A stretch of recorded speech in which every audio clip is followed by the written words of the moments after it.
Hello, Professor Plyman here, and welcome back. Today we're going to talk about the rhetorical appeals, specifically logos, ethos, and pathos. So when we talk about the rhetorical appeals, what we are essentially talking about is persuasion. How do writers and speakers persuade us? And I'm going to give you a hint. It's not magic. It is strategy.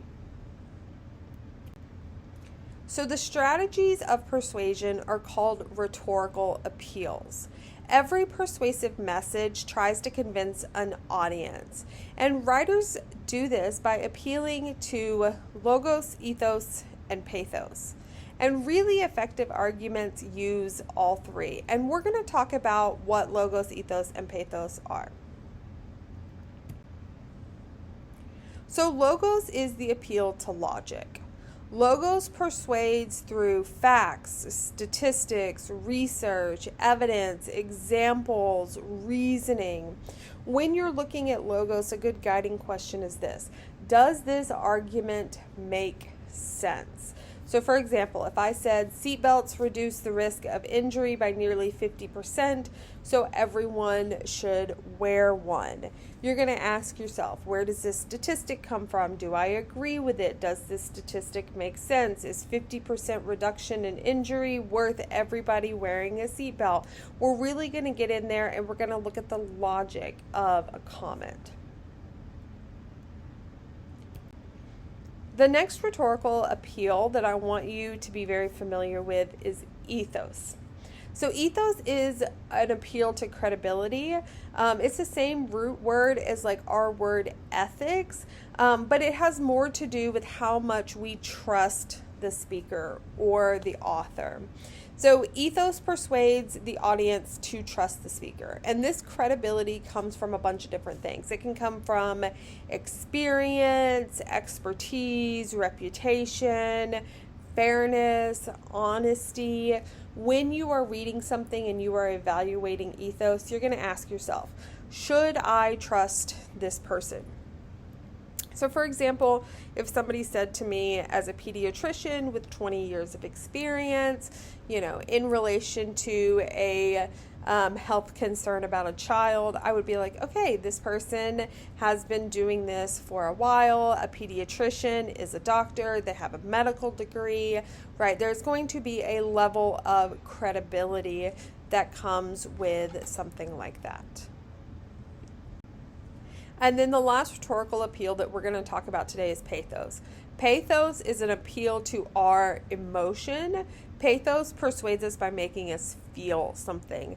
And a lot of times when we think about persuading somebody with feeling, we maybe associate that with positive feelings, but it can be positive or negative feelings. And I will tell you that the negative feelings are just as effective, if not more so, than positive feelings. So common emotions are going to include things like hope, fear, pride, sympathy, anger, joy, guilt, right? So when you're thinking about pathos, you're going to ask, how does this make me feel, right? So for example, if I saw a commercial showing abandoned dogs waiting to be adopted, it's going to make me feel something, right? Do I need another dog? No. Do I want another dog? No. Will I see this and is it going to tug on my heartstrings and make me think, oh, but what about this poor baby? Maybe, right? Because pathos is a really strong way that persuasion happens. Now, often you're going to have all three appeals as part of one argument. So for example, if I were to make the claim that students should get more sleep, and I absolutely believe this, especially when I see that your research papers come in at 3:30 in the morning, I'm going to use a variety of appeals to convince you to get more sleep. So if I were going to use logos, right, I might say something like studies show students who sleep 8 hours perform better academically. And then I would give you a citation where you could go and verify that information for yourself. Then I could maybe use ethos. Sleep researchers recommend 8 to 10 hours of sleep a night for teenagers and young adults. And then I'm going to once again verify that by giving you a citation where you can look at who these sleep researchers are so that you can trust their expertise. And then I'm going to use emotion. I might say something like, imagine trying to take your final exam after sleeping for only 3 hours. So immediately when you put yourself in somebody else's shoes, there's sort of this like feeling of fear that elicits. Nobody wants to take an important test after only 3 hours of sleep. And so students can immediately sort of see the difference in what it might be like to take an exam with a full night of sleep versus an exam with only 3 hours of sleep. So in addition to academic essays, you're going to find rhetorical appeals in advertisements. So if I were to tell you that 9 out of 10 dentists recommend something, that's a pretty convincing argument, right? 9 out of 10, 90% of anything is going to be a surprising statistic. So we have some logos, we have some ethos here. In the next ad, I think, this is messy. So we see like create, impossible and the soccer shoe and Adidas. And once again, we have ethos, right? If we want to play soccer like somebody, maybe it's messy. And then there's also, some pathos here, some emotion wrapped up in it. And then in this third advertisement, we see the sweet little dog holding the bowl that says, "I'm hungry." And obviously this is going to make us feel something. It makes us feel sad. It makes us feel almost like we have an obligation to help this dog. We see that this is an ASPCA ad. We know who they are and what they do. So there's a level of ethos here.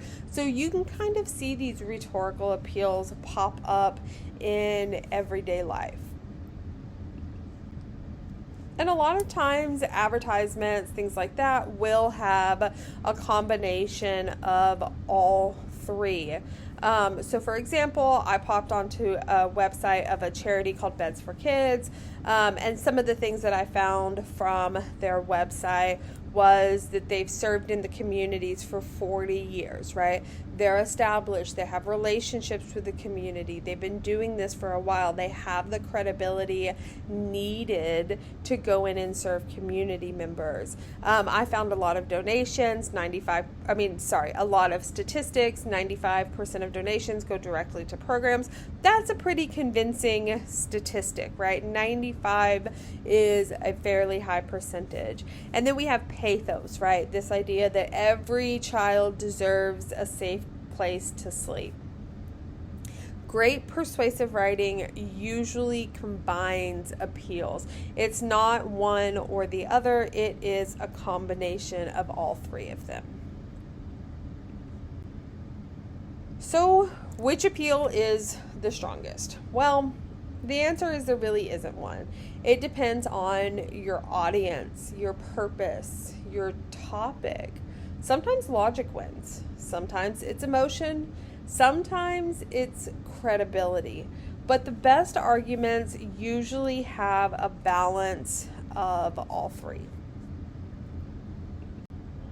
Now, just like we can use rhetorical appeals for the power of good, there are people who use rhetorical appeals to manipulate others. This is because these rhetorical appeals are powerful. But we often see emotional manipulation, fake experts, misleading statistics, right? As readers, we don't just want to notice the appeal. We really want to evaluate whether or not it's convincing. Once again, we're going to go past what do I see, and we're going to interpret and we're going to evaluate, and we're really going to use those critical thinking skills that we have been working all semester to develop. If you have questions about the rhetorical appeals, if you want to chat about them, or if you just need help with something that we're working on, feel free to reach out, email me, or stop by during office hours. Have a great week.